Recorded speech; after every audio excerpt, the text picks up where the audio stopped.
Now new at 4, a federal civil rights lawsuit says Smyrna police threatened to arrest activists handing out flyers on city property. The dispute stems from a deadly police shooting. Channel 2's Ross Cavett is live in Cobb County, where he spoke with the activists at the center of this suit. Ross? And the Smyrna city attorney told me late this afternoon he was surprised this lawsuit has been filed, saying the city always recognized the rights of those who want to peacefully protest on city property. But one activist said when he tried to hand out these flyers about a controversial police shooting, his constitutional rights were violated.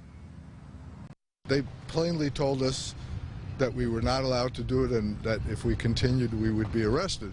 Activist Rich Pellegrino says Smyrna officers prevented him from handing out these leaflets at last year's Jonquil Festival, a free, open to the public event on city property. And they couldn't quote any ordinance, but they said this is the same as if we were in a retail store. And I said, this doesn't look like a retail store. This is a public, highway and byway. Pellegrino had been a vocal critic of Smyrna cops after a March 2015 shooting of Nicholas Thomas. The city for a time saw a constant stream of marches and protests.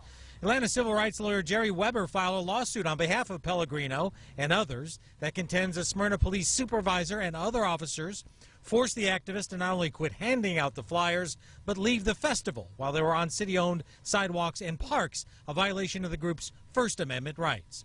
Even though the lawsuit seeks damages, Pellegrino insists it is not about the money, it is something bigger than that.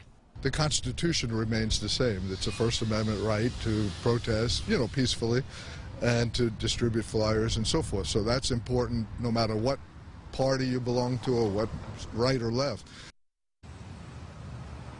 And again, Smyrna City Attorney told me by phone that the actual incident in question wasn't about Pellegrino distributing these flyers, but rather blocking part of the Jonquil Festival needed by a vendor. But again, Pellegrino insisted it happened more than once. He was threatened with arrest.